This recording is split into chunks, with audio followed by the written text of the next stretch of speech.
di balik pembuatan film. Film The Passion of the Christ bukan sekadar film biasa. Mel Gibson, sang sutradara, ingin menghadirkan kisah pengorbanan Yesus dengan tingkat realisme yang belum pernah ada sebelumnya. Demi autentisitas, film ini menggunakan bahasa Aram, Latin, dan Ibrani, serta syuting di lokasi yang benar-benar menyerupai Yerusalem abad pertama. Namun, tidak hanya tantangan teknis dan artistik yang muncul, tetapi juga kejadian-kejadian misterius yang sulit dijelaskan. Insiden mengerikan di lokasi syuting. Salah satu peristiwa paling mengejutkan menimpa Jim Caviezel, pemeran Yesus, selama proses syuting. Saat membawa salib sungguhan seberat lebih dari 60 kg, ia terjatuh dan mengalami dislokasi bahu. Rasa sakit yang terlihat di layar bukanlah akting, melainkan reaksi nyata yang semakin menambah kesan mendalam pada film ini. Dalam adegan penyiksaan, ia benar-benar terkena cambukan hingga meninggalkan bekas luka permanen di tubuhnya. Yang paling mencengangkan, Caviezel bahkan tersambar petir di lokasi syuting. Sebuah kejadian yang oleh banyak orang dianggap sebagai tanda ilahi atau pengingat atas pengorbanan yang ia perankan. Bukan hanya para aktor, tim teknis juga mengalami kejadian tak terduga. Beberapa anggota merasa adanya kehadiran misterius yang sulit dijelaskan, sementara yang lain menyaksikan peralatan film tiba-tiba rusak tanpa sebab yang jelas. Semua peristiwa ini membuat banyak orang percaya bahwa The Passion of the Christ bukan sekadar film biasa, melainkan sebuah proyek yang membawa makna spiritual yang lebih dalam. Misteri dan pengalaman spiritual. Tidak hanya Caviezel yang mengalami kejadian luar biasa.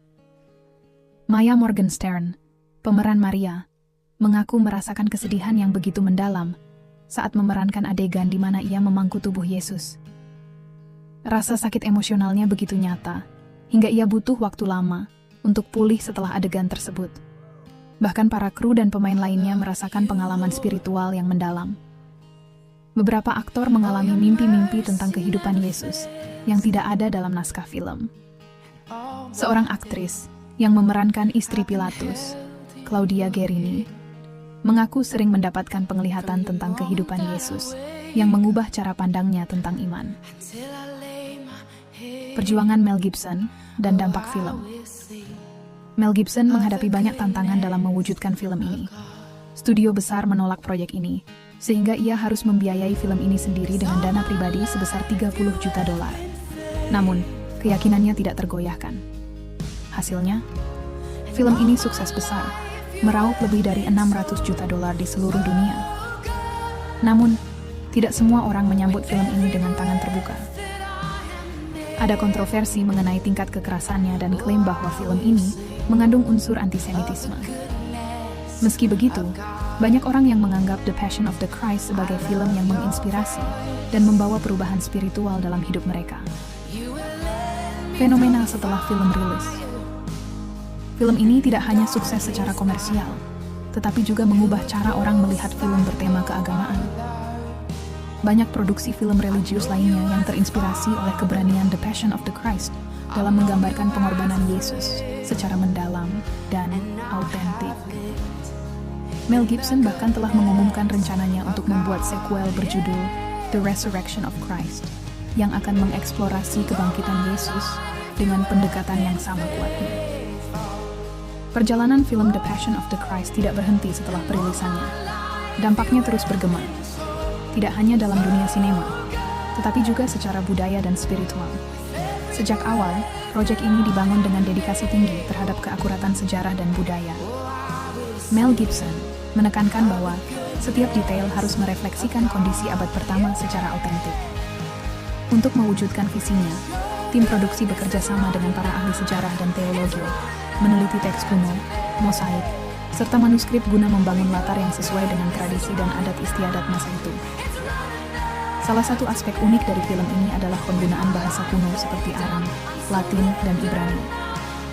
Tantangan ini tidak hanya berdampak pada aspek teknis, tetapi juga pada para aktor yang harus berlatih selama berminggu-minggu untuk menguasai dialog mereka. Dengan bimbingan pelatih bahasa, setiap pengucapan dan intonasi dikoreksi secara ketat demi mempertahankan keaslian.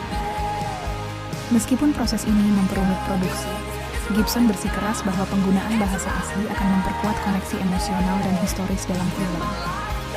Rekonstruksi setnya pun sama ambisiusnya. Kota Matera di Italia diubah menjadi Yerusalem kuno, dengan detail yang luar biasa. Seniman dan tukang kayu lokal bekerja selama berbulan-bulan untuk membangun struktur yang tampak, seolah-olah telah berdiri berabad-abad.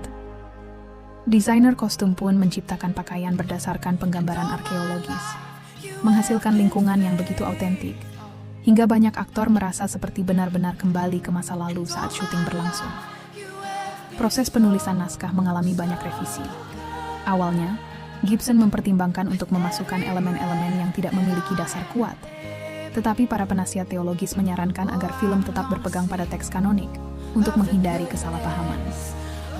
Hal ini menimbulkan diskusi panjang tentang bagaimana menyeimbangkan kesetiaan terhadap Alkitab dengan kebutuhan naratif sebuah film. Beberapa keputusan kreatif juga menantang ekspektasi tradisional sinema religius. Salah satu contohnya adalah penggambaran setan sebagai sosok androgini yang diperankan oleh Rosalinda Celentano. Karakter ini dirancang untuk mencerminkan ambiguitas dan tipu daya, menghadirkan kehadiran yang mengganggu, namun menggoda. Celentano sendiri melakukan persiapan psikologis mendalam untuk menghidupkan karakter ini. Tingkat dedikasi terhadap detail dalam film ini telah meninggalkan jejak besar dalam sejarah perfilman, mendefinisikan ulang standar keaslian dalam film bertema keagamaan. The Passion of the Christ bukan sekadar sebuah karya sinematik, tetapi juga sebuah refleksi mendalam tentang iman dan pengorbanan. Warisan film ini tidak berhenti di layar. Setahun setelah perilisannya, mulai muncul berbagai inisiatif untuk merestorasi dan merilis ulang film dengan materi tambahan, termasuk wawancara dengan para pemain mengenai pengalaman transformatif mereka, serta adegan yang sebelumnya tidak masuk dalam versi akhir. Pengaruh film ini juga terasa dalam dunia sinema, mendorong sutradara di berbagai negara untuk lebih serius dalam menggarap film bertema religius, terinspirasi oleh realisme dan kedalaman emosional yang dicapai oleh Gibson. Selain itu, komunitas religius menjadikan film ini sebagai alat pendidikan, sering memutarnya dalam acara dan lokakarya untuk mendorong refleksi spiritual. Secara paralel, proyek amal yang didanai oleh Mel Gibson dan anggota produksi lainnya mulai bermunculan. Sebagian dari pendapatan film digunakan untuk membangun rumah sakit dan sekolah di wilayah-wilayah yang membutuhkan, terutama di negara-negara dengan tingkat kemiskinan tinggi.